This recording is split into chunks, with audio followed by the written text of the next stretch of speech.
A woman charged this week in her young son's death.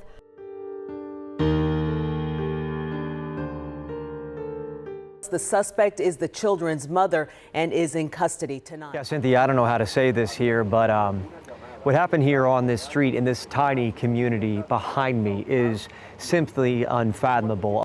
In October 2006, police responded to a 911 call at the home of 23-year-old Teresa Moses. Her 8-year-old son, Raijon Daniels, was unresponsive. He had vomit around his mouth, a rope. He also had chemical burns, along with many sores and other injuries to his bruised body. Raijon had been pulled out of school, and Teresa was supposedly homeschooling him in what she called Teresa's home school, a name she registered with the state. The public school he previously had been to had been told by her to not give him any food due to a special diet he was on. The school became suspicious and asked more questions about this mystery diet, and it's at that point she took him out of the school. Teresa eventually was arrested on suspicion of murder, torture, and child endangerment. Police, during the investigation, said that it was possibly for a year Teresa had kept the child in his dark room and tortured him. Teresa had been punishing her son for things like wetting his bed by pouring harsh chemicals on his body, tying him up, and starving him on a diet. On the day he died, the child was made to drink a household cleaner, and his body finally gave up. Raijon had multiple bruises, numerous belt welts, and other injuries in various stages of healing. At the hospital, he lay on the bed. His neck was in a brace with a tube coming out of his mouth. He looked unrecognizable, and in fact, social workers at Contra Costa's Children and Family Services had been called at least 3 times with complaints about the treatment of Raijon since May of 2005. After each investigation, Raijon was bizarrely sent home to live with his mother. Eventually, Raijon died at the hospital, and the autopsy report did not produce any cause of death at the beginning, but that's because the toxicology tests needed to be finished. However, police said that it was obvious that Teresa had been the one to cause his death. Detective Eric Smith said it appears he was held hostage in the home to prevent his escape. This kid was treated worse than a dog. Police had found the sheets in his room had been duct taped to the bed. The window was kept locked at all times. The door had a padlock on the outside. And inside the room, the only other piece of furniture was a small table. And on the table was a video camera and a baby monitor. You see, Teresa had been continuously watching Raijon on video while he spent most of this time locked inside a room. He spent most of his day in that room every day. He rarely went outside, and when he was heavily supervised by his mother. And since he was not allowed to use the bathroom anytime he wanted, he would often wet and soil his pants, and Teresa thought that he was doing this on purpose. She said that whenever she would get back from work, he would defecate on himself. She thought that he was doing mind games with her. But obviously he did it because he was scared. See, whenever she came home, she would end up torturing him. Lieutenant Enos Johnson, at the crime scene, he said that when he entered the apartment, it literally burned his eyes. He was met with fumes, very strong fumes, throughout the apartment. It was horrifying to think that a child lived in that environment, and that a child had to sleep in that environment with open containers of household cleaner. Teresa herself admitted to police that she had poured chemicals on his genitals in an attempt to stop him from wetting the bed. What the fuck?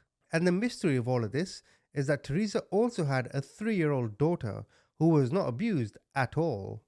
And that child was being taken by a friend as the police arrived, but was later placed in protective custody. Raijon himself was around 8 years old. Eventually, this 3-year-old, Teresa, lost her rights to that child. Police found vomit in the bathroom and Raijon's bedroom, along with empty cleaning solution containers. In the kitchen, police found a pile of brown slop in a blender as well as in a cup. Teresa told them that it was beans and spaghetti, saying that Raijon was unable to eat solid food because it always made him vomit. On the day in question, Teresa said she had fed Raijon around 5 p.m., then locked him in the room. She was watching him via the video and she noticed he was sitting up. Then she went to check on him and he was frothing at the mouth and would not respond to her.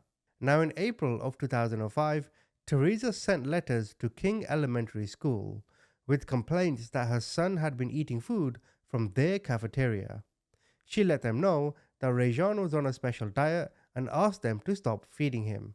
At this point, the school district contacted Child Services with complaints about Raijon's behavior and the fact that his mother was withholding food.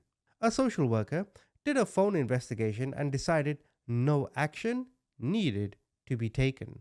In July of 2005, a woman at a fast food restaurant called the police, saying that a child has been playing on the slides without adult supervision continuously for over 2 hours.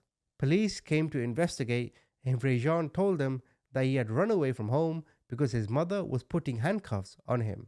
The officer said he did not see any bruises or injuries on Raijon and that he had said his mother was not abusing him. A report was written and a social worker did another phone investigation. Again, no action was taken.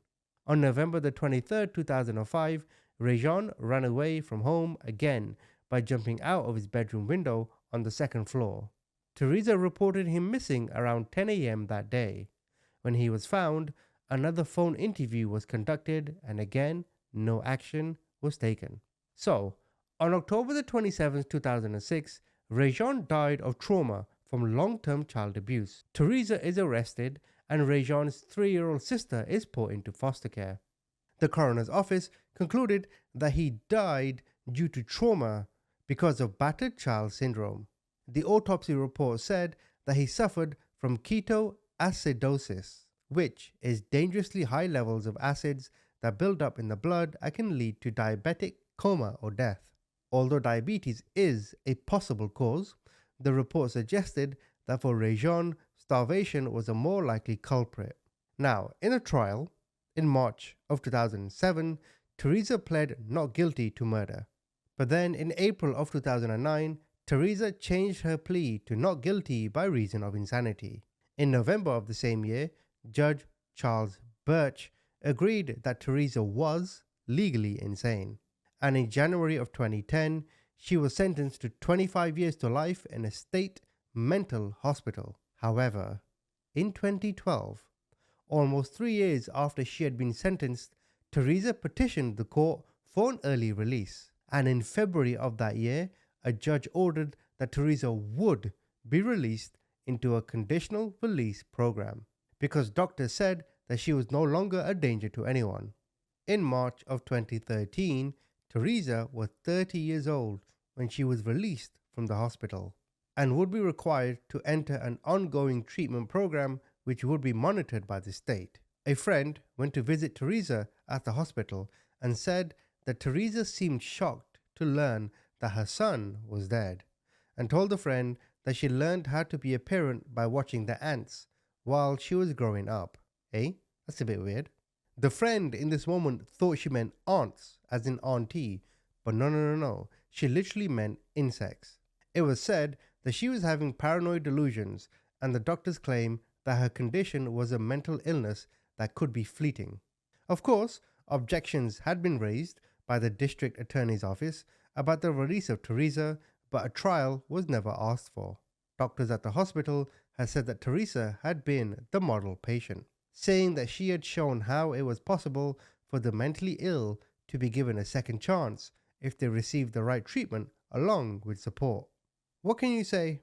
If she's gone through the system and they're saying yes, she's insane, and then they have her released, you just have to take it on face value, because you know and I know that 99.999% of those that claim insanity get told, no, you're not insane, get your ass in jail. So I believe she was actually insane. Should she have been released? I don't know. Comment, tell me what you think.